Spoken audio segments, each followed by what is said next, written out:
여러분 안녕하십니까? 시사쇼 이것이 정치다의 윤종호입니다. 이재명 민주당 대표에 대한 체포동의안 국회에서 부결이 됐습니다. 그런데 내용을 보면요. 부결에 찬성하는 사람, 찬성표, 그러니까 체포동의를 한 사람이 139명이 됐고요. 반대한 사람이 138표였습니다. 기권이 9표, 무효가 11표. 찬성과 반대가 1표 차입니다. 가까스로 부결이 되면서 민주당 내에 상당한 파장이 일 걸로 보입니다. 자, 민주당에서 대거 이탈표가 나온 게 아니냐 이런 해석인데요. 전문가들과 바로 짚어보도록 하겠습니다. 어서 오십시오. 네, 안녕하세요. 네, 이재명 대표 국회 표결에서 체포 동의는 되지 않았습니다만 내용적으로 보면 사실상 체포에 찬성하는 의원 수가 더 많았습니다. 이재명 대표는 수사가 사건이 아닌 사람을 향하고 있다. 부결을 호소했습니다만 한동훈 장관 지역 토착 비리다 이렇게 주장을 했습니다. 자, 관련 화면 보시겠습니다.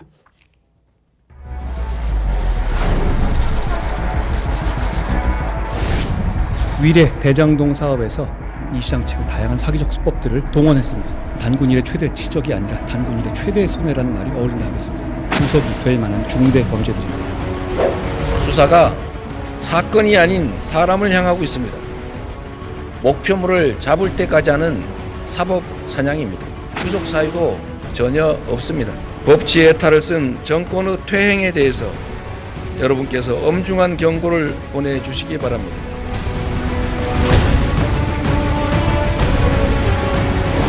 오늘 우리는 기괴한 선택을 향해 달려가는 386 운동권 세력의 초라한 몰락을 목격하게 될 것입니다. 이재명 대표 체포동의안 당당히 막아내겠습니다. 이재명 대표를 지키는 일이 민주당을 지키는 일이기 때문입니다.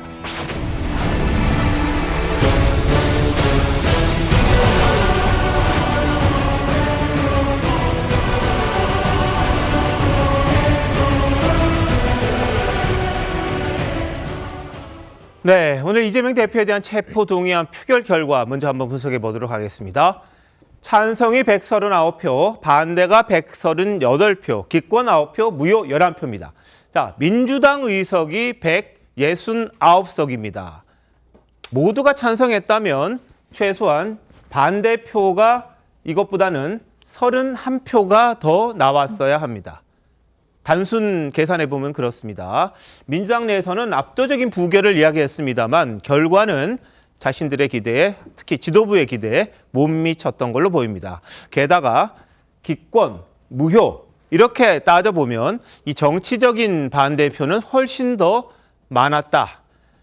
찬성이 139표였는데 오늘 국회에 297명이 출석을 했습니다. 이 찬성표가 과반이 되려면 149명이 찬성을 했으면 체포동의안이 가결이 될 수 있었습니다. 그런데 찬성은 139표, 10표가 부족했습니다. 10표가 더 있었다면 이재명 대표에 대한 체포동의안 가결이 됐을 것이고 이제 영장실질심사를 받아야 하는 그런 상황인데요.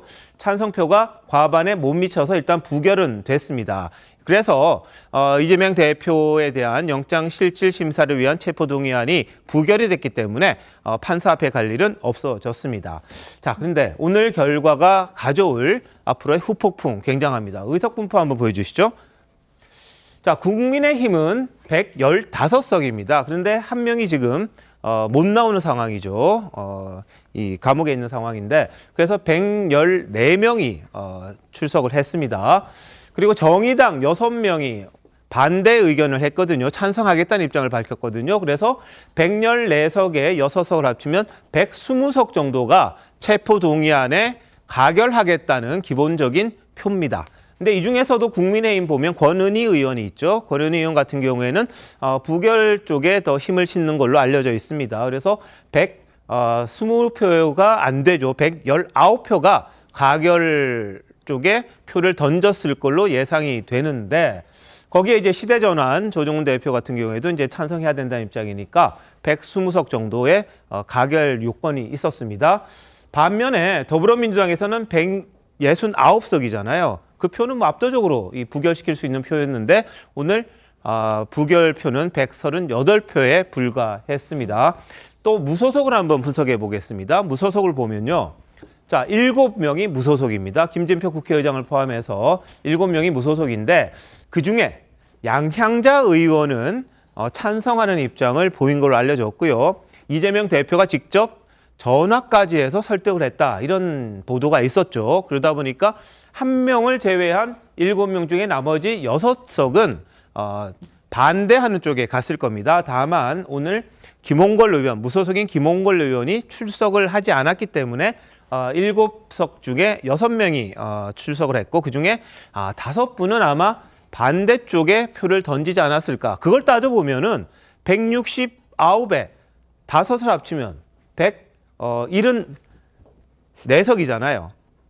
174석이 됐는데 138표밖에 부결표를 던지지 않았다는 굉장한 민주당으로서는 그 결과를 놓고 지금 설왕설래할 수밖에 없는 그런 상황입니다. 자, 최 편집장님 분석 한번 해주시죠. 그러니까 예를 들어서 국민의힘의 경우하고 이제 정의당은 이제 이 체포동의에 찬성하겠다 이렇게 공개적으로 선언을 했기 때문에 그 다음에 시대전환 조정훈 의원 이렇게 다 합치면 120명 정도 되잖아요. 그런데 이제 139명이 찬성을 했단 말이죠. 그러면 적어도 29명 정도가 이제 민주당 또는 친민주당 계열에서 넘어왔다 이렇게 볼 수가 있고 그다음에 저기에 기권 9, 무효 11 저것도 사실은 그 체포동의안에 찬성하는 사람들을 제외한다면 네. 다 나머지 사람들 사이에서 무효를 하거나 아니면 기권을 하거나 뭐 이런 사람 아니겠습니까? 네. 그렇게 본다면 결국 저것들은 다 민주당 또는 민주당 출신 무소속 중에서 반란표다 우리가 이렇게 봐야 되는 거거든요. 그러면 대략 반란표가 뭐 한 거의 40표에 육박한다. 예. 이 정도가 되는 거죠. 네. 그러면 그동안에 이제 민주당에서 비명계라고 하는 사람들이 몇 명이냐? 그러면 대략 30명 정도라고 생각을 했어요. 네. 그러면 비명계 30명, 그다음에 친명계 일부 빼고 그러면 그동안 언론 분석을 보면 뭐 관망파 뭐 이런 사람들이 좀 있었는데 네. 관망파 중에 상당수도 이재명 대표에 대한 일종의 조기 선전론 지금 이 상태로 가서는 내년 총선을 치르기가 쉽지가 않겠다. 뭐 이런 생각을 하고 있는 사람들이 제법 있다. 네, 네. 그러면 지금까지 이제 이재명 대표와 박홍근 원내대표는 압도적 부결을 또 일부 이제 친명계 의원들은 압도적 부결을 예상하고 주장을 했었거든요. 네. 그런 것들이 상당 부분 허장성세가 아니었는가 이렇게 예상을 할 수 있겠습니다.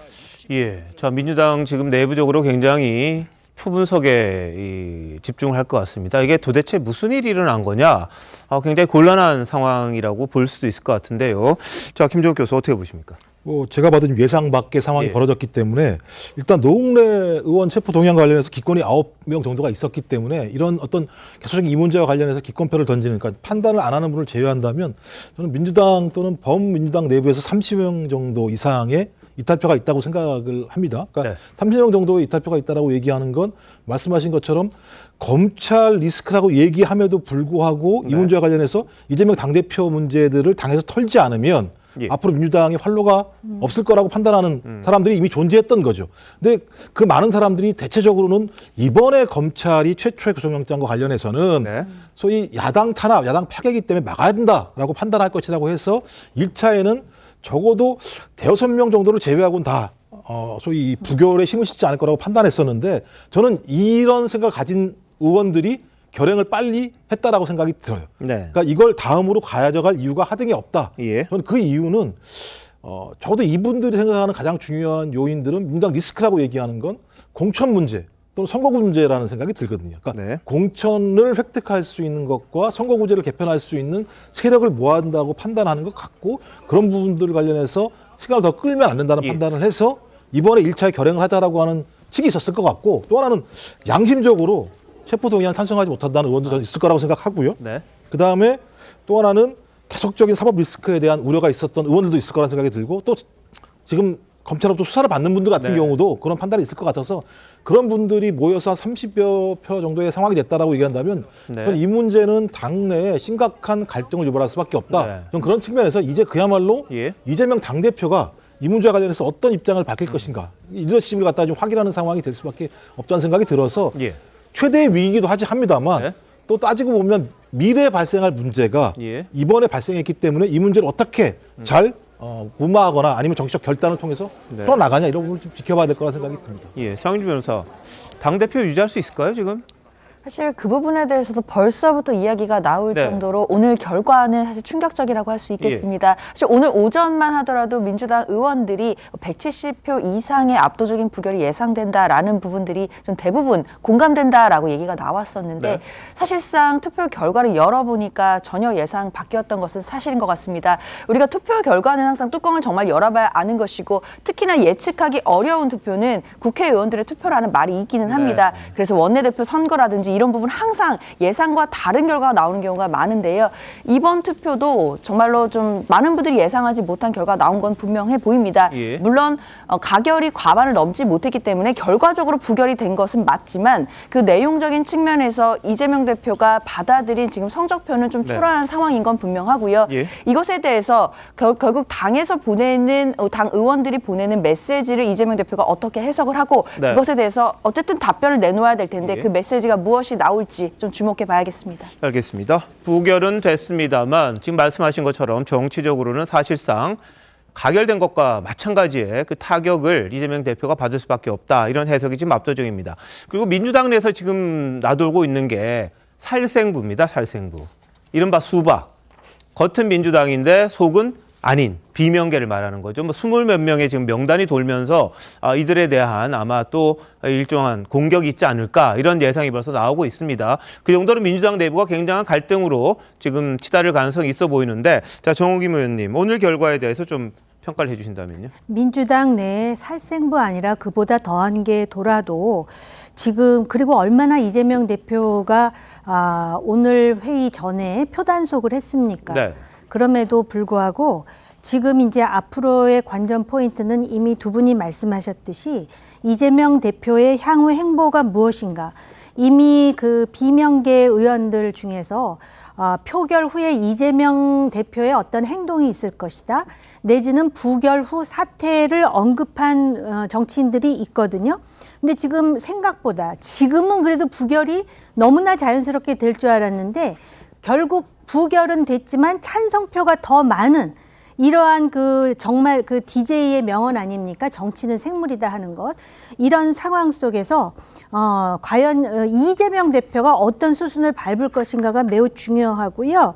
그다음에 제가 이제 좀 총론적인 말씀을 잠깐 드리자면 역시 민주주의의 꽃은 무기명 투표다라는 것입니다. 이게 무기명이기 때문에 자기 의사를 분명하게 표현했고요. 예. 지금 민주당 내에 친명계는 거의 패닉 속에서 뭐 색출한다 이런 말이 나오지만은 또 일각의 전문가들 사이에서는 조심스럽지만 민주당 살아있네. 이렇게 생각하는 사람도 있을 거예요. 그리고 한국 정치에 그래도 희망이 보인다. 이런 상황에서 그런 표단속 속에서 이런 불법적인 일, 이런 거에 대해서 자기 의사를 표출했다는 점에서 그렇게 물론 현실론도 반영됐을 거예요. 지금 총선도 그렇고 그다음에 여러 가지로 지금 민주당 사정이 어렵고 여론도 사실은 이재명 대표의 절대로 호의적이지 않았습니다. 그 지금부터 볼 관전 포인트는 과연 이재명 대표가 결단을 할 것인가 아니면은 또다시 민주당을 방탄으로 세울 것인가 거기에 달려있다고 봅니다. 알겠습니다. 자, 오늘 개표를 하는 과정에서 약간의 혼선이 있었습니다. 김진보 의장이 개표를 중단하는 일까지 있었는데요. 무효표 때문입니다. 무효표. 무효표가 지금 판단하기 굉장히 애매한 표가 2표가 나오는 바람에 상당 기간 중단이 됐었는데요. 무효표 논란과 관련된 현장 모습 오늘 한번 보시죠. 투표 용지의 가불 안에 한글이나 한자로 가 또는 부를 기재하시면 됩니다. 가 또는 부 이외의 문자나 기호를 표시하면 무효로 처리되며 투표 용지에 어떠한 표시도 하지 않을 경우 기권으로 처리됨을 유념해 주시기 바랍니다.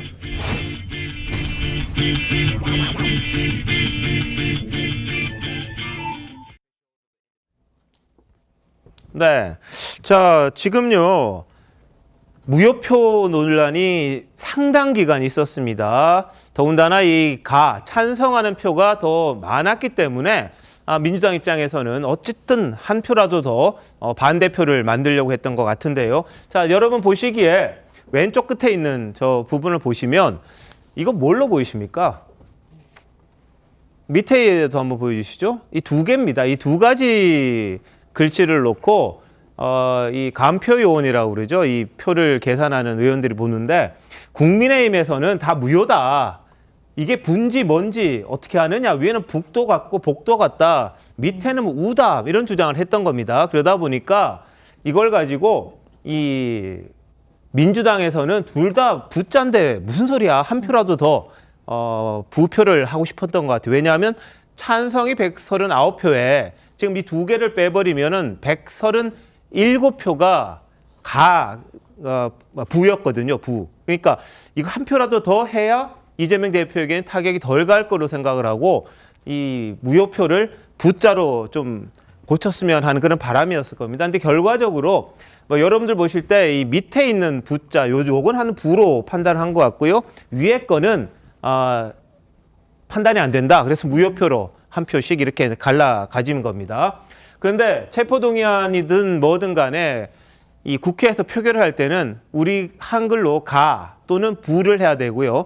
한자로 할 때는 이 오를 가자 아닐 부자를 써야 되는데 부자가 이 부자를 써야 됩니다. 밑에 입구가 있는. 그냥 불자 요거 없이 쓰면 이것도 다 무효가 돼요. 그러다 보니까 굉장히 엄격하게 가와 부에 대한 판단을 하는 상황입니다. 그러다 보니까 이걸 놓고도 상당한 시간을 끌었습니다. 이게 뭐 부결표가 압도적이었다면 별 문제가 아니었겠습니다만 찬성하는 표가 더 많았기 때문에 민주당에서는 이걸 가지고 굉장히 항의를 하고 그런 상황이기도 했습니다.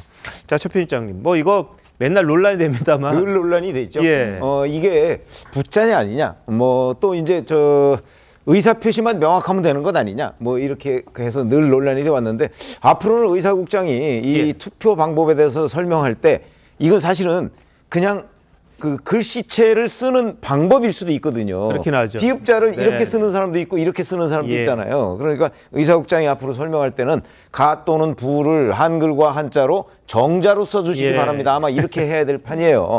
과거에도 보면 이런 그 논란들이 굉장히 있었어요. 네네. 그리고 저기에다가 뭐 어느 한쪽 구석에 뭐 쓴다든가 이런 것도 사실 문제가 될 수 있거든요. 그러니까. 왜냐하면 구석에 쓰는 거는 그런 게 뭐 누군가가 의사 표시를 하는 또 하나의 행위가 될 수 있잖아요.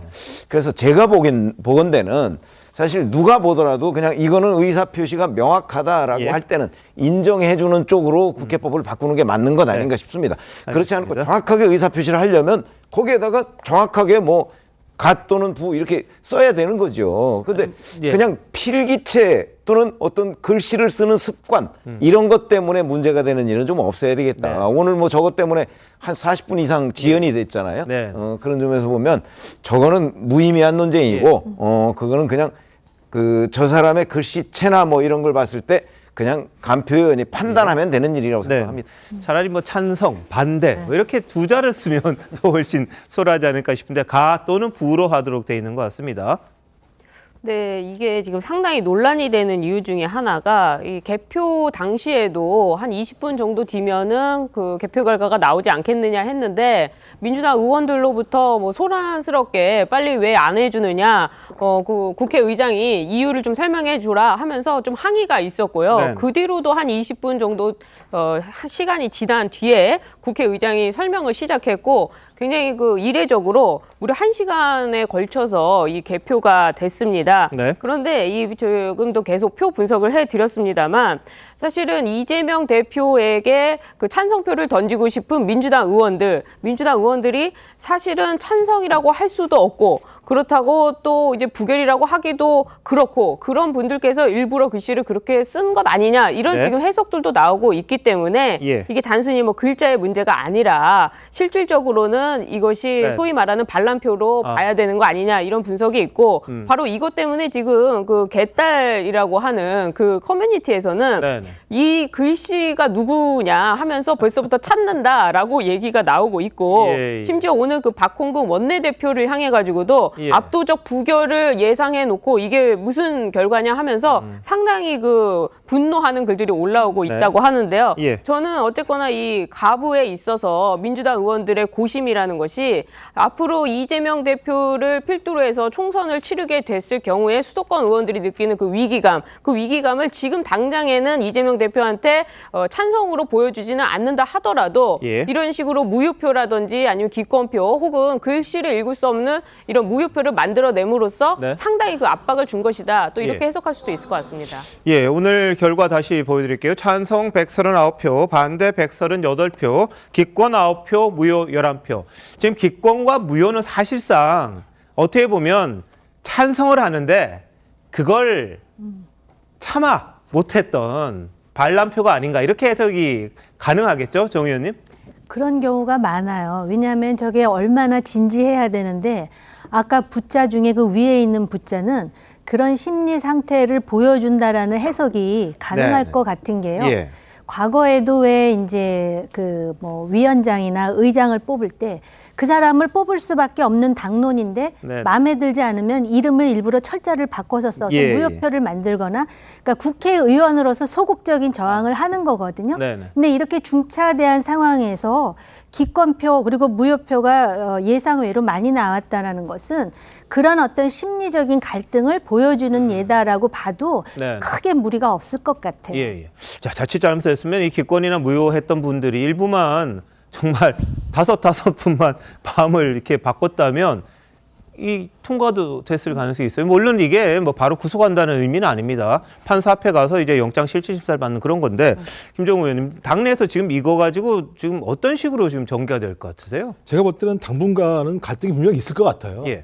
왜냐하면 다 아시겠습니다만 비명계라고 제기됐던 서른 의원 또는 소위 비명이라고 얘기할 수 없습니다만 전재수 의원 같은 경우가 의총에서 나와서 이것은 검찰의 야당 탄압이기 때문에 똘똘 뭉쳐야 한다는 얘기를 했음에도 불구하고 네네. 이런 결과가 나왔다고 얘기하면 공개적인 석상에서 자기 의견들을 제시했음에도 불구하고 또 다른 흐름들이 있다는 걸 확인한 측면이 있지 않겠습니까? 예. 저는 그런 측면에서는 두 개의 작전이 벌어졌다고 봐요.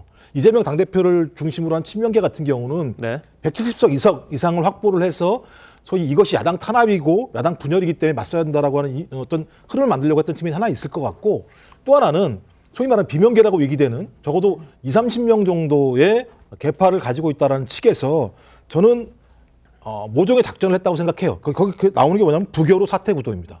그러니까 부결은 시키되 네. 그러니까 20-30명 정도가 움직이면 그렇죠. 부결은 시키되 사퇴 구도를 만들어내는 방식을 해야 된다. 근데 네. 이거 주로 어떤 분들이 많이 했냐 민주당이 과거에 친문 일부랑 386 운동권 출신들이 이렇게 많이 했어요.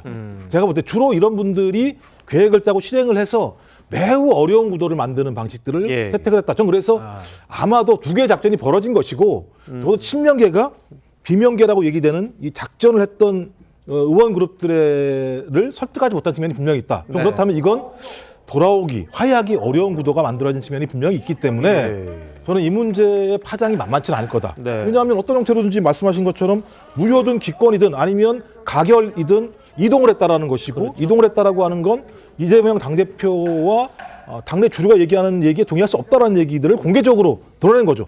무기명이라는 어떤 그 예. 베일 아래 숨어서 네. 한 이 정도라고 얘기하면 이제는 본인들이 자기의 입장을 가지고 얘기를 하셔야 되는 거죠. 그것이 토론이 될지 네. 당의 불연이 될지 알 수 없습니다만 계속 이런 방식으로 제기하는 건 오히려 나중에 시간이 지나면 국민들에게 매우 안 좋은 모습을 보일 수 있기 때문에 네. 지금까지 무기명 투표입니다만 이게 끝나고 났으니 앞으로는 이 문제와 관련해서 공개적인 토론을 통해서 이 싸움들을 해나가는 게 더 맞다는 생각을 합니다. 자, 장윤주 변호사, 뭐 섣부르긴 합니다. 네. 당이 지금 쪼개질 수도 있다. 이런 우려도 나올 수밖에 없을 것 같아요.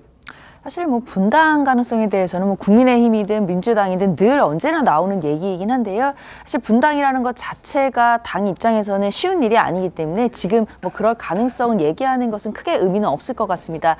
다만 이제 김 교수님도 말씀 주신 것처럼 갈등이 시작될 것만큼은 분명해 보입니다. 그리고 여러 가지 이제 대립국면 분열 양상들이 보이게 될 텐데요. 그 과정에서 이재명 대표가 대표로서의 리더십을 행사해서 이 분열들을 또 봉쇄하고 통합해 나가야 할 텐데 사실상 오늘 표결 결과는 그 리더십이 흔들릴 수밖에 없는 결과이기 때문에 이 분열들을 본인이 더 지금 빠른 시간 안에 뭔가 포섭해 나가기는 좀 어려워 보이기는 합니다. 그렇다고 한다면 결국 이재명 대표로서는 본인의 입장을 정리해서 메시지를 내서 네. 이 부분들을 정면 돌파할지 여부를 좀 판단해야 될 것 같고, 그리고 이제 비명계 의원들도 이제는 오늘 결과를 두고 좀 자신감을 얻고 나름대로 목소리에 힘을 낼 가능성, 그리고 집결할 가능성이 높아 보이기 때문에요. 그 비명계의 움직임도 또 살펴봐야겠습니다. 네, 지금 근데 야당에서는, 민주당에서는 정치적 승리라고 이렇게 이야기를 합니다.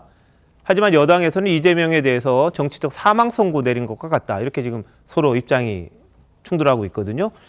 민주당이 지금 정치적 승리라고 이야기할 수 있습니까? 어떻습니까? 아니, 이렇게 생각하면 예. 되죠.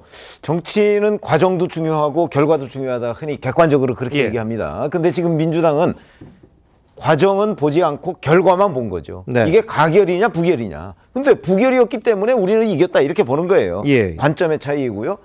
다만 국민의힘에서는 이걸 그 결과만 보는 게 아니고 과정을 보는 거예요. 그렇죠. 과정으로 보면 내용, 예. 그걸 보면 이건 결국은 이재명 대표의 사법적 리스크라고 하는 것이 민주당 내부에서 적어도 38명 내지 40명 정도는 예. 이 사법적 리스크는 극복이 안 됩니다. 라고 얘기해서 이재명 대표를 조기에 손절해야 된다.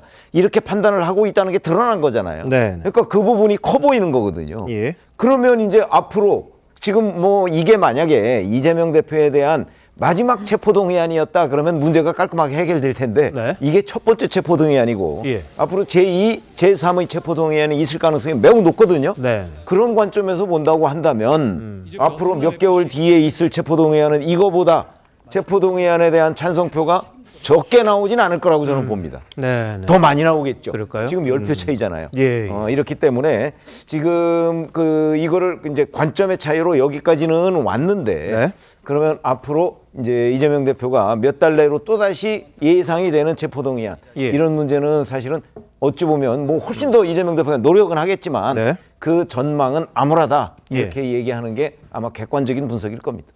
아니, 오늘 아침까지도 170표를 자신하던 민주당이 결과가 이렇게 나왔다 그래서 정치적 승리를 표명하는 그 배후에는 민주당이 어떤 당인지 민낯이 무엇인지를 보여주는 측면과 함께 지금 울어도 시원치 않을 민주당의 속내를 이렇게 역설적으로 표시하는 게 아닌가 이런 생각이 들고요. 단지 무기명 투표를 통해서 자신의 견해를 표출한 그 민주당의 역동성에 대해서 조심스럽게 조금 희망은 있다라고 보는 것이고, 이것이 지금 체포영장, 구속영장 청구, 그다음에 체포동의안 이 과정이 여기서 끝날 게 아니기 때문에 민주당으로서는 특히 친명계로서는 상당히 고민이 깊어질 수밖에 없다. 근데 사실 이 고민을 혁파할 수 있는 유일한 변수가 이재명 대표인데 과연 선당 후사를 할 것인지 아니면은 여전히 그 이재명 대표가 지금까지 보여왔던 그 모습을 계속해서 네. 개딸들을 앞세워서 유지할 것인지 이제 그것이 민주당의 운명 분당 가능성에 네. 다 연결이 된다라고 생각이 됩니다. 알겠습니다. 자, 민주당의 입장은 정치적 승리입니다만 이재명 대표에 대한 국민의 심판이다. 이게 또 여권의 입장이기도 합니다. 국민의힘의 입장이기도 합니다. 서로 상반된 생각들을 갖고 있는 그런 상황인데요. 오늘 한동훈 법무부 장관이 직접 국회에서 이재명 의원에 대한 체포 필요성을 이야기를 했습니다. 자, 이재명 대표도 이에 맞서서 본인 신상 발언을 하기도 했는데요. 오늘 한동훈 장관의 내용 중에는 영업사원이 100만 원짜리 휴대폰을 주인 몰래 아는 사람에게 10만 원에 팔았다. 만약 그렇다면 이게 10만 원을 번 거냐 아니면 90만 원의 손해를 끼친 거냐 뭐 이런 비유를 하기도 했습니다. 지난번 노웅래 의원 때와는 조금 분위기가 달랐는데요. 한번 보실까요? 성남 시민의 자산인 개발 이권을 공정 경쟁을 거친 상대에게 제값에 팔지 않고 미리 짜고 내정한 김만배 일당에게 고의로 헐값에 팔아넘긴 것이고, 그래서 개발 이권의 주인인 성남 시민에게 천문학적 피해를 준 범죄입니다. 비유하자면 영업사원이 100만 원짜리 휴대폰을 주인 몰래 아는 사람에게 미리 짜고 10만 원에 판 겁니다.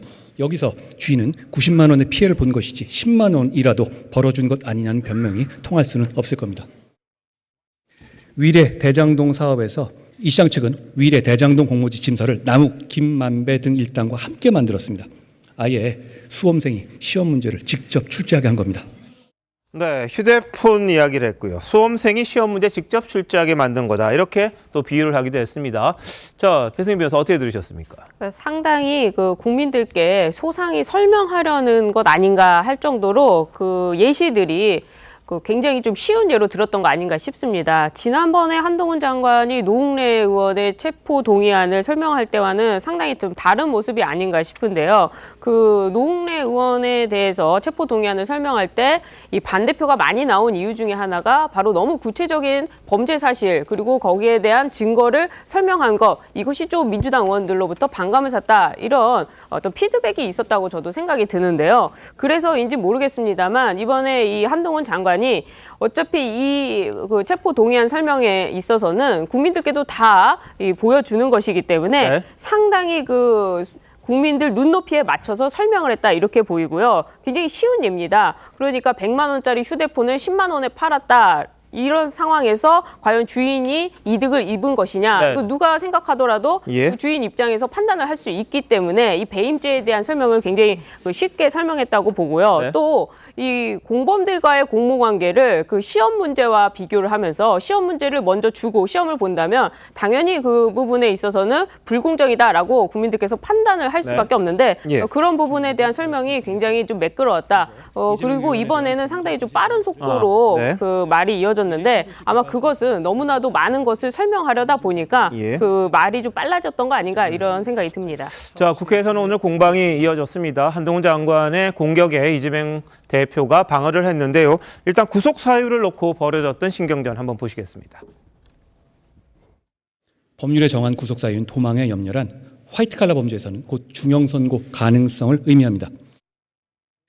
무죄 추정 원칙, 불구속 수사 원칙은 차치하고라도 소환 요구에 모두 응했고 주거 부정이나 도주, 증거 인멸 같은 구속 사유도 전혀 없습니다.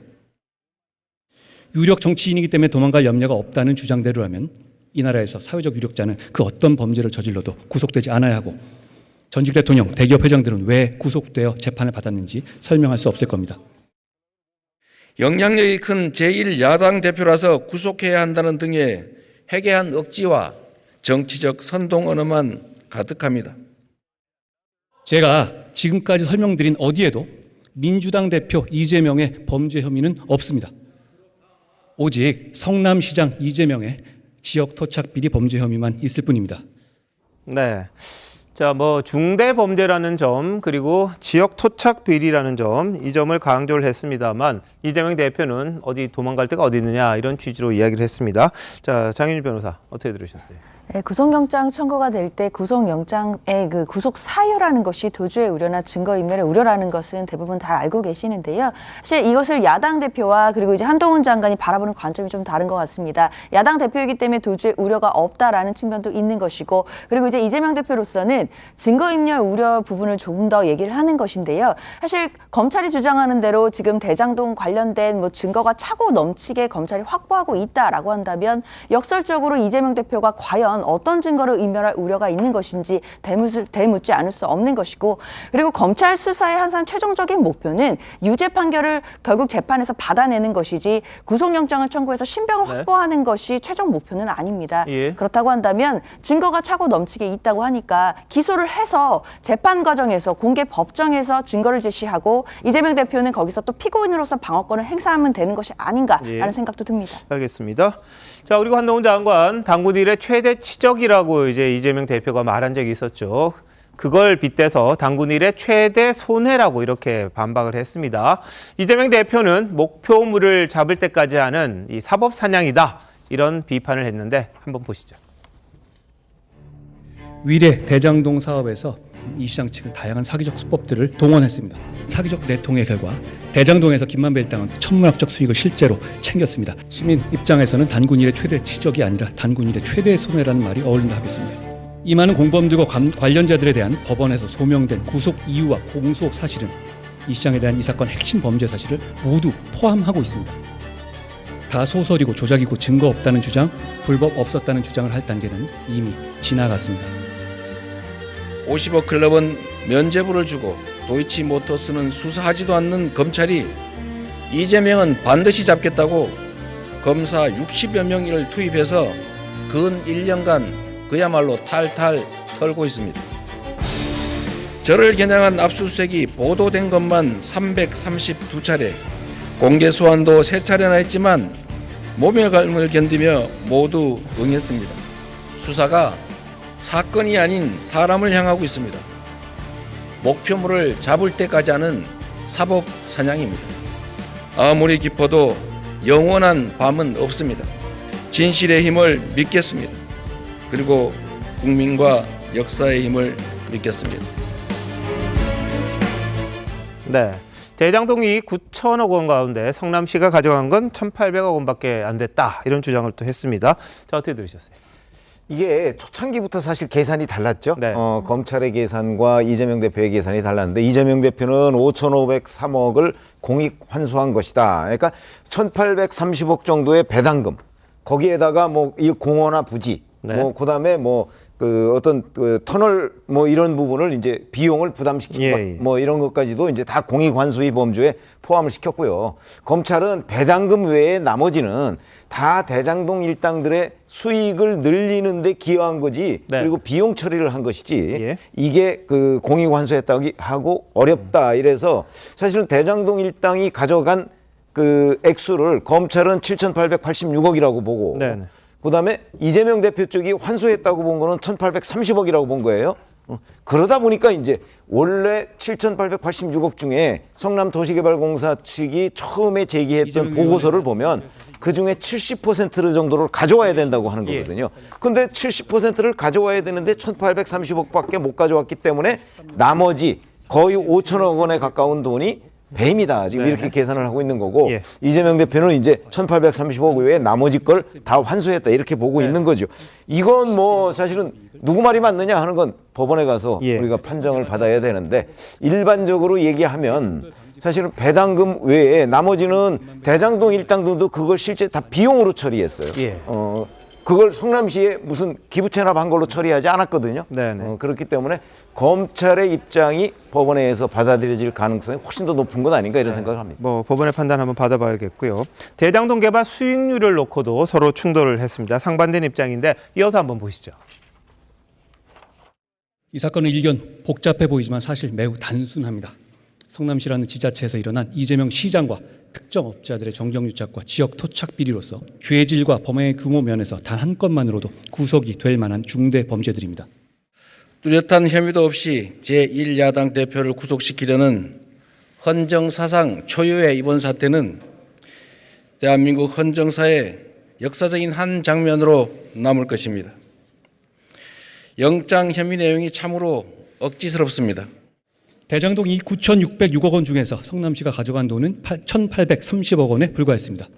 돈을 버는 것이 시장의 의무도 아니지만 5,503억 원을 벌었음에도 검찰은 여전히 환수한 금액이 1,830억이라 우깁니다.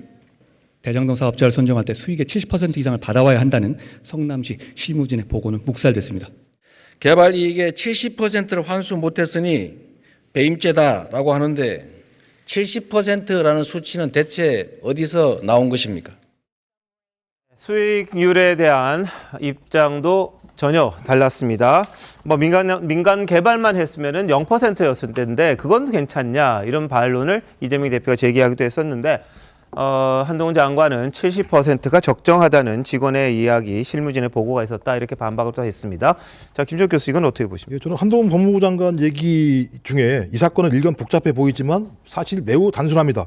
저도 매우 단순하다고 생각하는데 검찰이 복잡하게 만들어놨어요. 이 부분 갖다 잡아도. 오히려 역으로. 맨 처음에 70%라고 나왔던 게 어떤 거였냐면 6,200 정도의 총 수익이 나면 그중에 4,400억 정도를 성남시가 가지고 민간이 1,800억 정도를 해서 70대 30이라는 비율을 만든 거예요. 왜냐하면 확정 비율로 해야 되기 때문에 이렇게 얘기한 거고요. 확정 이익이라고 하는 부분들. 근데 이제 이 부분과 관련해서 그 이후에 부동산 가격이 급등하게 되면서 상황이 변한 거죠.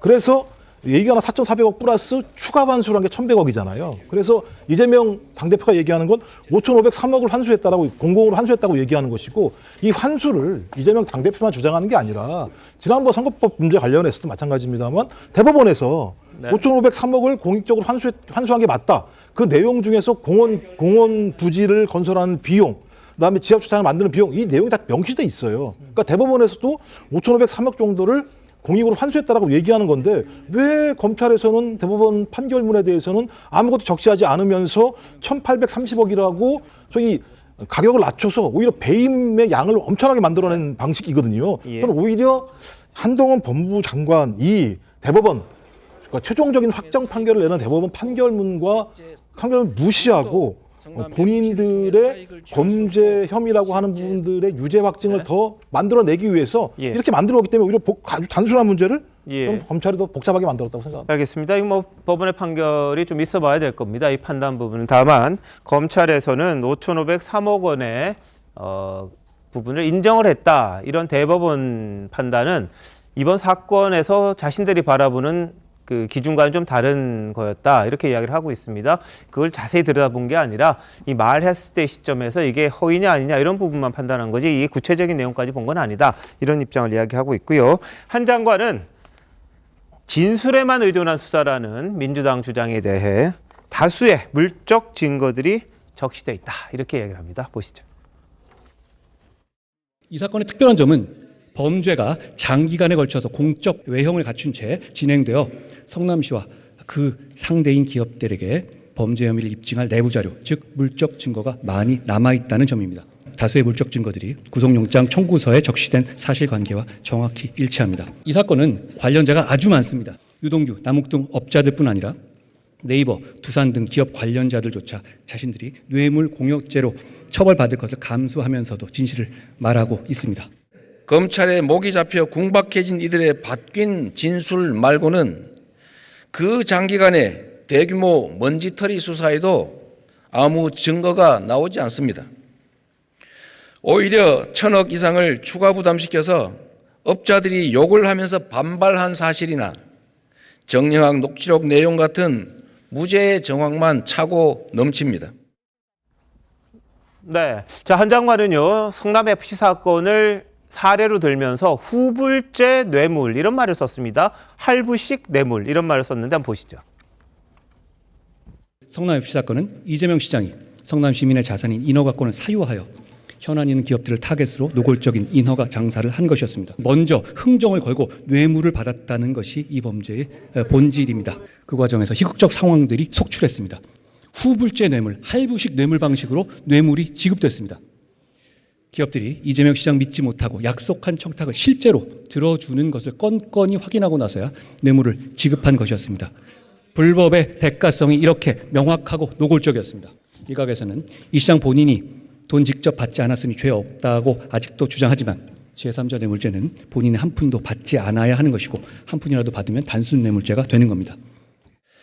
미르재단과는 달리 성남FC는 성남시 조례로 설립된 시 산하 기업이기 때문에 사유화라고 하는 것이 불가능합니다. 성남FC는 시 예산으로 최종적으로 운영되는 만큼 자체 수입이 늘면 세금 지원이 줄어들어서 성남시가 혜택을 볼 뿐입니다.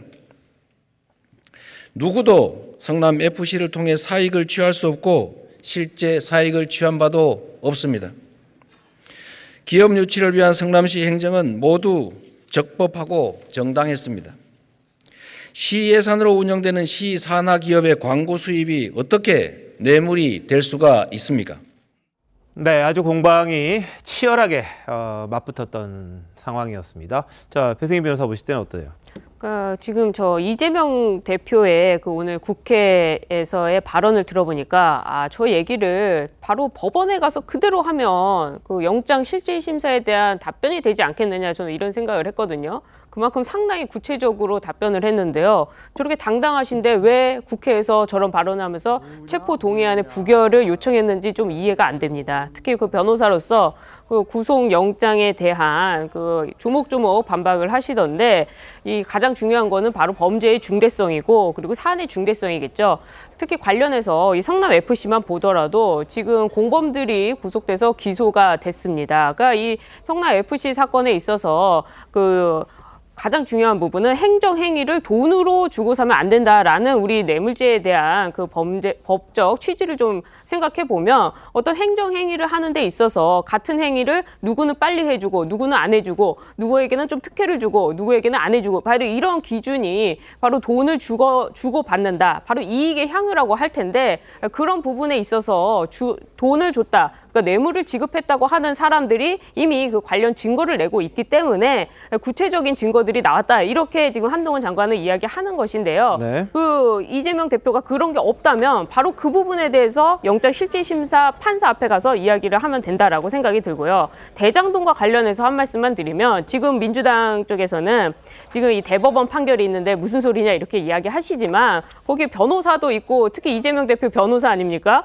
그 판결의 기판력이란 거를 분명히 배웠을 텐데 우리 판결이라는 거는 주문에만 기판력이 있고 이유는 기판력이 없습니다. 그 말은 네. 무슨 뜻이냐? 그 이유 안에 사실관계가 나온다 하더라도 그건 아무런 영향이 없는 것이고 실제로 달라질 수도 있다 이렇게 판단이 되는 것이고 이건 아주 기초적인 형사사건 그리고 민사사건에 있어서 가장 기본적인 네. 것이기 때문에 이걸 주장하면 안 된다라고 생각이 들고요. 그리고 그와 관련해서 그 대장동과 관련된 증거가 없다 본인이 이렇게 이야기를 하시면 그 물적 증거가 없다라고 그 법원에 가서 이야기하면 되는 거 아니냐. 아무튼 그 오늘 그 이재명 대표의 그런 발언들이 오히려 저는 이재명 대표의 발목을 잡았고 또 한동훈 법무부 장관의 그 어떤 발언이 더 부각이 되는 그런 상황이 됐던 거 아닌가 생각이 듭니다.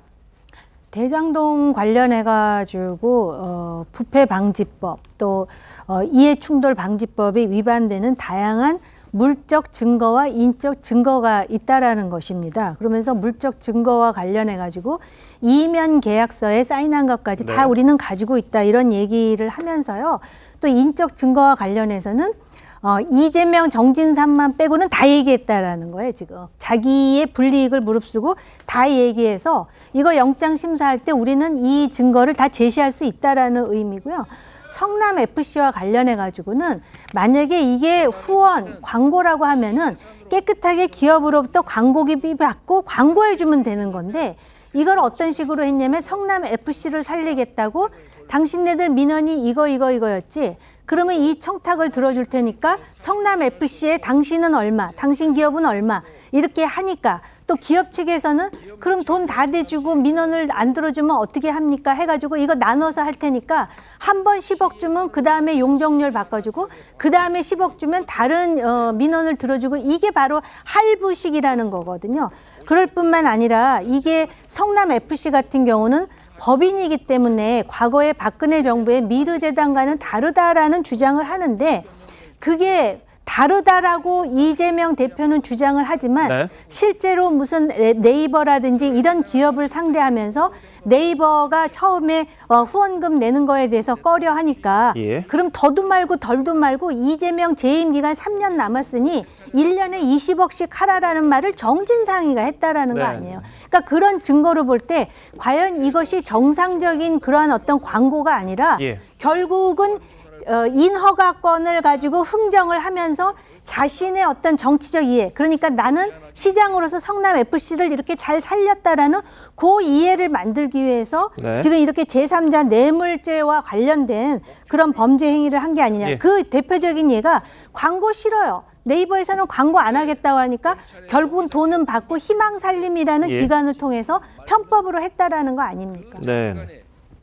사실 오늘 한동훈 장관이 이야기했던 것 중에 좀 기억에 남는 부분은 그 인적 증거와 물적 증거가 충분히 있다라는 부분이었습니다. 그렇기 때문에 오늘 주목됐던 부분이 지난번 노웅래 의원에 대한 체포동의안 요구서를 설명할 때처럼 네. 뭐 구체적인 증거를 적시하는 거 아니겠느냐라는 예상들이 나왔지만 사실상 오늘은 그런 얘기가 없이 좀 일반적인 얘기들만 좀 설명을 하는 모습들을 보여줬는데요. 그러면서도 증거 중에 내용들을 설명한 바가 있는데 특히 물적 증거와 관련해서는 당시 이재명 성남 성남시장이 결재했던 문서들이 뭐 수두룩하게 남아있다라고 네. 하는데 사실상 성남시장은 최종 결재권자이기 때문에 결재를 해야 되는 것이 분명하기 때문에요. 단순히 서명한 결재 문서가 있다라는 것만으로는 증거가 되기 어려울 것 같고 네. 검찰은 그것을 넘어서서 예. 이 이재명 시장이 결재한 그 문서가 단순히 뭐 대장동을 승인하는 정도가 아니라 그것을 이제 배임의 고의, 네. 그러니까 민간과 유착해서 민간에게는 이익을 몰아주고 성남시에게는 손해를 끼치려고 하는 의사가 깔려 있었다라는 것까지도 입증을 해야 되는 걸 텐데요. 오늘 이제 한동훈 장관이 설명한 내용 중에는 과연 그런 스모킹건이 될 수 있는 증거를 검찰이 갖고 있는지에 대해서 확실한 얘기가 없었기 때문에 앞으로 이제 기소가 되면 재판 과정에서 네. 검찰이 내놓을 증거에 대해서 많은 주목을 해야겠습니다. 알겠습니다. 자, 이재명 대표 국회의원에 대한 불체포 특권, 면책 특권 내려놓겠다고 말을 했었습니다만 최근에는 강도와 깡패들이 날뛰는 무법천지가 되면 당연히 담장이 있어야 되고 대문도 닫아야 한다. 그래서 체포동의안에 대한 부결을 호소하기도 했었습니다. 이정미 정의당 대표는 대국민 약속 지켜라 이런 입장이어서 아마 이 찬성 쪽에 정의당 의원들 6명 던진 걸로 보이는데요. 오늘 한동훈 장관 기자들과 만나서 이 체포동의안 처리 이후에 자신의 입장을 밝혔습니다. 한번 보시죠. 국회의원의 불체포 특권은 헌법이 만들어진 이래 지금까지 단 한 번도 빠진 적이 없는 우리 헌법의 상징적인 제도입니다. 그런데 국회의원의 불체포 특권을 이러라고 만든 거라고 생각하지는 않습니다. 비결된 거에 대해서 평가. 제가 평가할 문제는 아니고 국민들께서 평가하시려고 생각합니다. 검찰의 구속영장 집행 수행을 언제쯤 하겠습니까?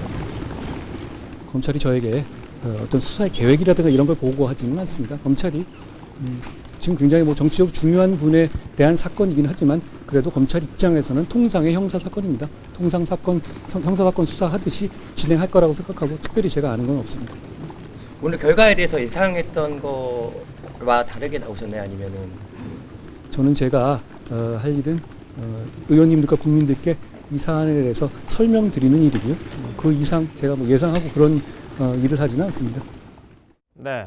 자, 한동훈 장관은 뭐 이후에 상황들에 대해서 자신의 입장을 밝히긴 했습니다. 이재명 대표는 체포 동의안이 부결됨으로써 결과적으로는 자신이 영장실질심사를 받는 일은 없어졌습니다만 그 내용적으로 봤을 때 윤석열 정권에 대한 비판 이것도 국회의원들에게 잘 뭐랄까요 이해를 시키지 못했던 그런 부분이 있는 것 같고 무소속 의원들 특히 양향자 의원에 대해서도 공을 들였습니다만 뭐 결과가 그렇게 좋지는 않았던 것 같습니다. 169석의 민주당 의석이 있는데 그리고 무소속 최소한 5명 정도는 우군으로 볼 수도 있는데 반대표가 138표에 불과했다는 거 결국은 굉장히 정치적으로는 내용적으로는 본인이 생각했던 것과는 전혀 다른 방향으로 갔기 때문에 오늘의 국회의원에 대한 설득, 자신의 신상 발언을 통해서 이야기했던 부분들이 다 제대로 먹히지 않았던 게 아니냐 뭐 이런 생각이 좀 듭니다. 근데 검찰이 이제 이걸로 끝이 아닙니다. 대장동이라든지 뭐 성남FC 관련은 체포영장이 부결이 됐으니까 일단 불구속 기소로 이 성남FC 사건, 대장동 미래개발 비리에 대해서는 뭐 재판에 넘긴다고 하지만 지금 428억 원에 대한 뇌물수수 의혹 사건 계속해서 지금 진행이 되고 있는 상황입니다. 거기에 쌍방울과 관련된 여러 가지 이야기, 백현동, 정자동 개발 비리 의혹 뭐 이런 부분들이 아직 남아 있어요. 그래서 계속해서 아마 체포 동의안을 국회로 보낼 가능성도 있다. 이렇게 지금 전망이 됩니다. 그러다 보니까 뭐 김재원 국민의힘 같은 의원, 전 의원 같은 경우에는 자, 이제는 그냥 넘어가지 않을 거다. 다음에 오면 민주당 의원들도 가결시킬 수밖에 없지 않겠느냐. 뭐 이런 전망을 했는데 한번 보시죠. 영장이 이번으로 끝나지 않을 거라는 건 민주당 그렇죠. 의원들이 모두 다 알아요. 네. 민주당 의원들이 바보입니까? 이재명 대표가 네. 무고하다, 무죄다 네. 이렇게 생각하는 분이 있겠어요. 뜨거운 이별을 하겠죠. 뭐 이재명 대표 그때 되면 스스로 교도소문을 열고 들어가지 않을까? 그럴 분위기를 민주당이 만들지 않을까요? 네. 자, 뭐 오늘의 결과에 대해서도 충격일 텐데 앞으로 민주당 내부에서는 뭐 당무 정지 이런 부분에 대한 이야기도 또 있을 수밖에 없을 것 같아요. 자, 김정욱 교수님, 기소돼도 당직은 유지된다. 이게 지금 민주당 입장이라고 그러는데 그렇게 됩니까? 예, 당무위를 열어서 그 부분에서 판단을 하는 거죠. 만약 정치적 탄압이라고 판단이 된다고 얘기하면 당무위의 의결을 통해서 소위 그 당직을 갖다 그만뒀다고 다시 복원될 수 있는 측면들이 분명히 있기 때문에 아마 절차를 밟아야 되지 않을까. 말씀하신 것처럼 어차피 당원 당규에 규정되어 있는 내용이기 때문에 그분과서 이제 제가 볼 때 이제 검찰이 어떤 행위를 해야겠죠. 예를 들면 체포영장 문제가 아니라 기소를 하든지 어떤 것이 벌어져야지 그 이후에 이제 당무위원회를 열어서 결정할 거라는 생각이 들어서 앞으로 좀 상황을 좀 지켜봐야 될 거라는 생각이 들긴 합니다만 이제 문제는 말씀하신 것처럼 뭐 한동훈 법무부 장관은 지금 오늘 아무런 얘기도 하고 있지 않습니다만 대통령실을 계속 얘기하고 있잖아요. 지난번 같은 경우 방탄을 하게 되면 영장 재청구하겠다고 얘기했고 그 이후에 말하지 말라 그랬더니 보니까 어젠가요? 이번 체포 동의안이 부결될 게 뻔한데 부결된다 해도 검찰에서 계속 이 대표에 대한 추가 혐의로 구속영장을 청구할 것으로 본다. 이런 얘기들 공개적으로 언론 통해서 나온단 말이에요. 좀 그러면 아마도 이 부분과 관련해서 영장이 나왔을 때 어떻게 할 것인가의 문제에 대해서 당내에서 상당히 논란이 되는 것이고 전 이런 부분들이 대통령실 스스로가 검찰에게 수사 가이드라인을 제시하는 측면들이 분명히 있다. 전 이런 행위들을 하지 말아야 된다는 생각이 들고요. 말씀하신 것처럼 당내에서 아마 논란이 될 수 있습니다. 그러니까 이걸 정치 탄압으로 볼 것인가 말 것인가부터 저는 논쟁이 될 거라고 보긴 하는데 당무위가 열리게 되면 제가 볼 때는 소위 당직을 정지시키는 내용들을 계속 유지하지는 않을 거라고 봐요. 그러니까 다시 복권시키라고 볼 거라고 생각이 듭니다만 아마 그 이전에 이게 벌어지기 이전에 검찰이 이제 기소를 해야 되니까요. 그 이전에 그 이재명 당대표가 이번 표결 관련해서 어떠한 입장을 갖고 있는가라고 하는 부분들을 아마 민주당 내부에서는 더 물어볼 것 같고요. 그 입장들이 어떻게 나오냐에 따라서 거기에 따라서 향후의 정치적 행보들이 벌어질 거라고 생각이 듭니다. 예. 자, 뭐 당무와 관련해서는 이미 조정식 사무총장이 이거는 정치적 탄압이다 뭐 이런 입장을 가진 것 같아요. 그러다 보니까 아마 이 필요한 경우에 부당한 이유가 있다고 인정되는 경우에 당무위원회 의결을 거쳐서 달리 정할 수 있다. 부정부패 등으로 기소 시 달리 정할 수 있다. 이런 입장을 밝힌 상황이기도 합니다. 예외 규정 초과해서 아마 당무는 그대로 유지할 가능성이 크다. 이렇게 보이는데 뭐 당무는 당무라고 하더라도 계속해서 체포영장이 또 국회에 청구됐을 경우 그 부담은 어떻게 안고 가죠? 그러니까 어찌 보면 그러니까 오늘 표결 결과가 이재명 대표한테는 그나마 유리한 표결 결과일 가능성도 있는 거죠. 왜 그러냐면 자 다음번 이제 체포동의안이 또 뭐가 될지는 모르지만 현재로서는 뭐 대북송금이나 아니면 백현동 수사의 진전 상황을 보면 그 두 가지 중에 하나가 될 가능성이 대단히 높거든요. 그러면 그게 왔을 때는 그러면 지금보다 체포동의안에 대한 반대표 138표보다 많이 나올까요? 적게 나올까요? 그거는 물론 아무도 예상할 수가 없지만 제 개인적인 견해로는 저거보다 오히려 반대표가 줄어들 가능성이 있다는 거죠. 그건 왜 그러냐면 이미 이 대장동과 성남FC 문제와 관련한 이제 불구속 기소가 있을 거 아니겠습니까?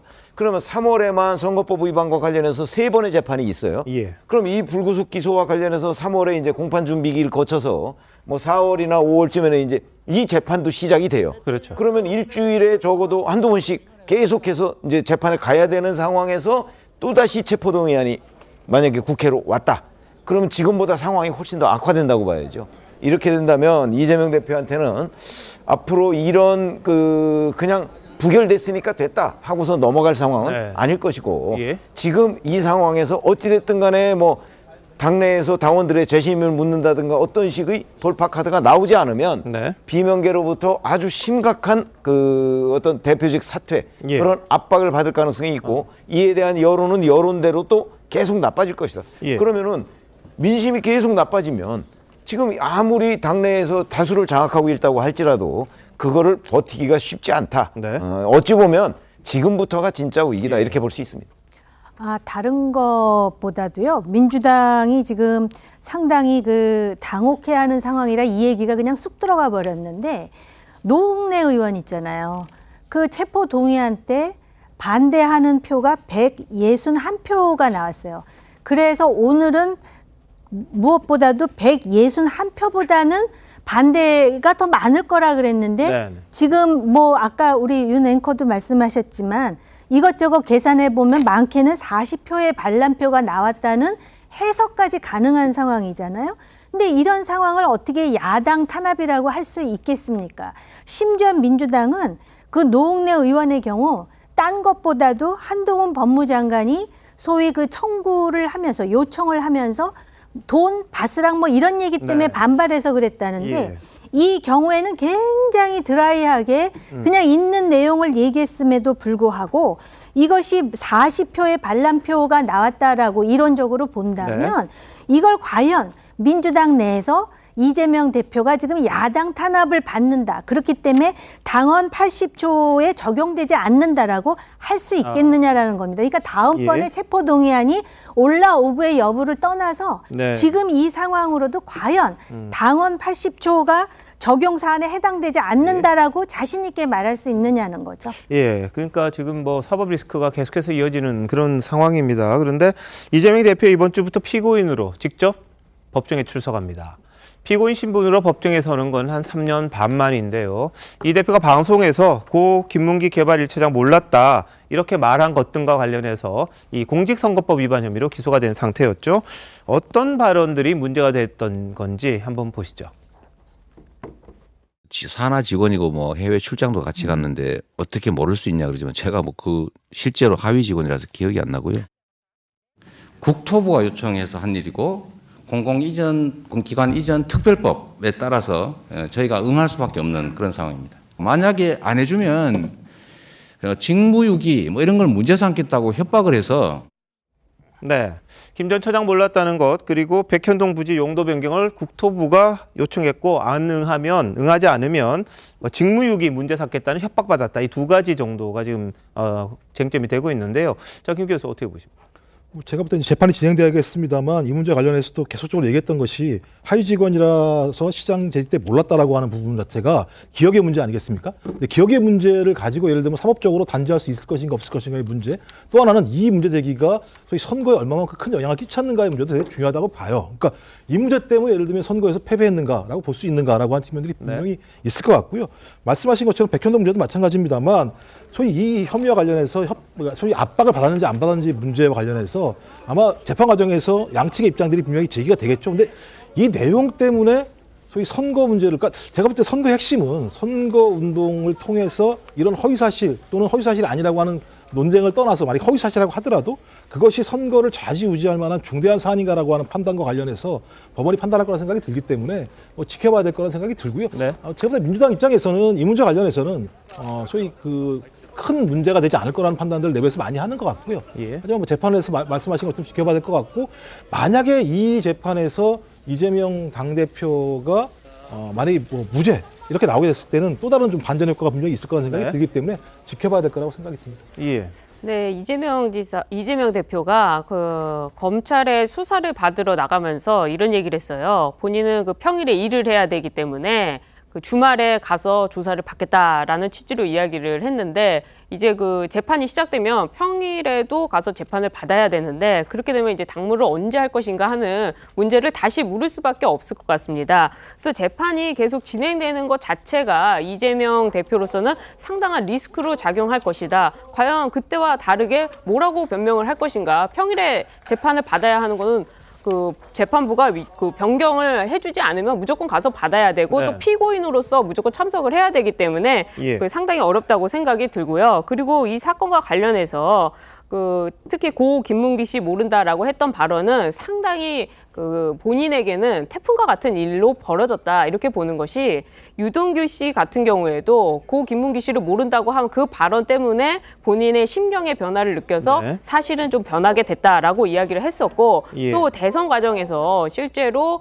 그 고 김문기 씨의 아들이 기자회견을 할 만큼 상당히 그 울분을 토로했습니다. 그런 것들이 많은 국민들에게 기억이 되기 때문에 이 부분은 굉장히 문제라고 생각이 들고요. 또 국토부 요청에 있어서 협박이라고 했던 부분들은 국토부 직원이 증언을 하면 이거 분명히 밝혀질 부분이기 때문에 그 뭐 허위 사실로 판단될 수도 있는데 문제는 이것은 공직선거법이기 때문에 벌금 네. 100만 원 이상만 선고가 되면 예. 그 의원직 상실의 문제도 있습니다. 물론 재판이 대법원까지 가기 때문에 의원직 상실이야 있겠냐 하시겠지만은 지금 김영수 대법관 체제도 곧 그 변경이 있을 부분이 있고 또 네. 요즘에 그 재판이 굉장히 그 느려져서 상당히 그 국민들로부터 반발을 사고 있기 때문에 예. 지금 사법부 선거법 자체에서 재판을 빠르게 할 수도 있고 또 실제로 그 재판이 이 선거법과 관련해서는 그 의원직 상실 문제도 있기 때문에 조속하게 하는 것이 원칙이라서 아마 이 부분에 있어서 그 의원직 상실 문제까지 겹쳐진다면 향후에 그 검찰 조사, 검찰 수사, 그다음에 구속영장 이런 것들이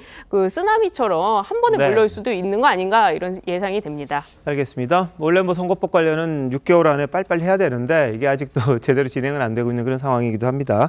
그리고 유동규 씨가 이 좀 배신감을 느꼈던 게 바로 그 김문기 차장과 관련된 건데 같이 골프를 치면서 같은 카트까지 탔던 사람이 모른다고 한다? 이게 말이 되냐? 뭐 이런 이야기들이 좀 있었던 것 같아요. 근데 그 부분도 이제 증명이 돼야 될 것 같고요. 이 재판, 선거법 재판, 최 편집장님. 네. 이 재판에서 이 진술의 신뢰성 같은 거 이런 것들이 다른 사건에도 영향을 미칠 수 있을까요?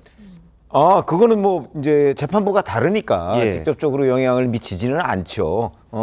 그러나 이제 백현동과 관련해서 국토부가 뭐 협박을 했다 이런 부분이 있잖아요. 그런 부분은 현재 백현동과 관련한 수사가 진행 중이거든요. 그러면은 만약에 그 백현동 협박 부분이 허위사실이다. 국토교통부가 저는 뭐 허위사실이라고 보는데 예. 그 이유는 원래 용도 변경의 권한은 시장한테 있거든요. 그런데 국토부가 뭐 권한도 없는데 협박을 할 수가 있습니까? 예. 그 협박을 한다고 해서 효과도 없을 것이고요. 그렇게는 보는데 만약에 그런 결론이 나왔는데 그때까지 백현동 수사가 안 끝났다. 네. 그렇게 되면 이제 백현동에 국토부의 협박도 없었는데 왜 용도 변경을 예. 4단계씩이나 해줬느냐. 이게 이제 그 대가 관계를 입증하는데 훨씬 수월하기는 하겠죠. 알겠습니다. 자, 지금 이재명 대표의 사법 리스크 점점 더 커지고 있습니다. 오늘 국회에서 이재명 대표에 대한 체포동의안 부결이 되긴 했습니다만 찬성표가 부결표보다 한 표가 더 많았습니다. 기권과 포기 따지면 훨씬 많은 사람들이 사실상 어떻게 보면 이재명 대표에 대한 체포동의안에 좀 긍정적인 생각을 가졌던 게 아니냐 이렇게 해석이 가능한 그런 결과가 나왔습니다. 특히 이재명 대표가 상당히 공을 들여서 민주당 내에 이른바 비명계 의원들을 접촉했고 부결을 호소했던 바 있었는데 그런 부분들이 이 표결 결과를 보면 무산됐던 게 아니냐, 무의가 됐던 게 아니냐 이런 해석들이 나올 수밖에 없는 그런 상황입니다. 게다가 이제 3월 달 들면 선거법 관련 재판을 계속해서 매주 거의 한 3번이죠. 한 달에 3번 정도 받아야 하는 그런 일이 생기고 또 다른 사건들과 관련된 검찰의 수사도 있을 가능성이 있어서 이 사법 리스크 점점점 커지고 있다 이렇게 볼 수밖에 없습니다. 그러다 보니까 이제 당내에서는 대안 마련이 필요한 게 아니냐 뭐 이런 이야기도 있고요. 대표직을 그대로 유지할 수 있겠느냐 이런 이야기들이 나온 그런 상황입니다. 그러다 보니까 야권의 차기 대권 주자로 꼽히는 이낙연, 정세균, 김부겸 이들의 행보에 또 관심이 몰리고 있는데요. 자, 정은김 의원님, 뭐 그냥 놀고 있는 것 같지는 않더라고요, 이 세 분이요. 그럴 리가 있겠습니까? 예. 겉으로는 백조처럼 떠 있는 것 같아서 지금 재빠르게 발 밑으로 물 예. 밑에서 지금 여러 가지로 그 움직임이 있을 것 같고요. 지금 여기 언급된 인물 외에도 네. 지금 우리가 이렇게 떠올릴 수 있는 인물이 저는 있다고 생각을 하고요. 네. 제가 볼 때 이 사람들이 만약에 가만히 있다면 정치인도 아닌 거죠. 네. 그리고 큰 구도로 보면은 민주당이 뭔가 이렇게 변화를 하는 것이 지금 현 시점에서 한국의 정치가 뭔가 이렇게 좀 긍정적인 방향으로 가는 것의 하나의 출발점이 될 수도 있다라는 생각이 들거든요.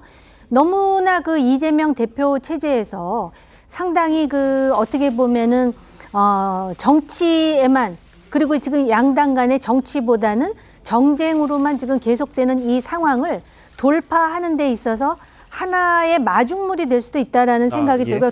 단지 지금 이 사람들을 중심으로 조직화가 됐다라는 네. 방증은 전혀 없습니다. 그리고 예. 소위 비명계라고 하는 사람들이 지금 어떤 세력으로 움직이는 건 아니지만은 네. 지금부터 다음에 체포동의안이 또 어떻게 될지는 모르겠지만 그 상황에 민주당이 어떻게 움직이느냐에 따라서 네. 지금 완전히 추락한 민주당의 지지율을 다시 회복할 수 있느냐의 여부가 결정될 것이고요. 네. 우리나라 유권자로 보면 국민의힘 지지자, 민주당 지지자 빼면 나머지 40%가 그 내 마음 갈 곳을 잃어서 그냥 부동층으로 있는 사람들이 있거든요. 근데 이제 민주당이 향후에 어떻게 하느냐에 따라서 그리고 또 이재명 대표에게도 기회가 없는 것은 아닙니다. 본인이 생각할 때 당을 위하는 것, 그리고 늘 자기가 말하는 나라를 위해서 어떻게 하는 것이 순서인가를 생각하면은 이게 어떻게 보면은 사직생 생직사로 이재명이 살아날 길일 수도 있을 거라고 저는 개인적으로 생각해요. 알겠습니다. 특히 뭐 미국에 지금 이낙연 전 총리 있습니다만 6월에 곧 귀국한다 이렇게 얘기가 있습니다. 근데 지지자들과 접촉면 넓히고 있다고 하고요. 정세균 전 총리는 미국 강연, 영국, 미국 뭐 이렇게 강연 정치를 또 하고 있다고 해석을 하더라고요. 김부겸 전 총리는 최근 뭐 비명계와 모임을 갖고 있다 이런 보도가 일부에서 나왔습니다. 물론 정치제가 그만하겠다고 말한 적은 있었습니다만 최근주 변호사 이런 분들의 움직임 눈여겨봐야 될까요? 어떨까요? 사실 뭐 이낙연 총리나 뭐 정세균 총리 그리고 김부겸 총리 모두 다 이제 민주당 입장에서는 또 원로 정치인 중에 한 분이시고 또 지금까지도 굉장히 또 많은 영향력을 가지신 분들이기 때문에요. 그분들이 강연을 하고 계속해서 정치 행보를 보이는 것 자체가 전혀 어색한 일은 아닙니다. 다만 시기적으로 지금 이재명 대표의 어떤 리더십이 흔들리는 거 아니냐라는 또 어떤 그 우려들이 있기 때문에 저분들의 움직임에 좀 많이 주목을 하는 것 같은데요. 사실 정치라는 것은 정치인들이 결심을 해서 되는 것이 아니고 결국에는 당원이든 또는 더 나아가서는 민심이 결정을 해서 그분들을 필요로 할 때 그렇게 오셔야지 더 맞는 그림이 나오는 법입니다. 저분들이 아무리 본인의 의지를 갖고 움직이신다 한들 당이 그리고 당심이 원하지 않는다면 또 자리가 마련되지 않기 때문에 결국에는 당심과 그리고 나아가서는 민심이 이재명 대표의 리더십을 그대로 인정해 줄 것인지 아니면 다른 리더십을 원할지는 또 시간을 두고 지켜봐야겠습니다. 네. 근데 이제 민심과는 멀어져도 이재명 대표가 대표직을 내려놓을 것이냐 내려놓지 않을 것이냐 하는 게 굉장히 중요해요. 그렇죠. 잘 아시다시피 과거에 그 DJ도 이기택 대표를 사실은 그 내려오라고 대표직 내려놓으라고 아무리 강조를 했어도 왜냐면 그 당은 그게 이제 꼬마 민주당이라고 우리가 얘기하는 거잖아요. 1990년대 후반에 그 당은 사실상 그 최고의 오너가 DJ였습니다. 그런데도 못했거든요. 왜냐하면 대표직을 안 내려놓으니까.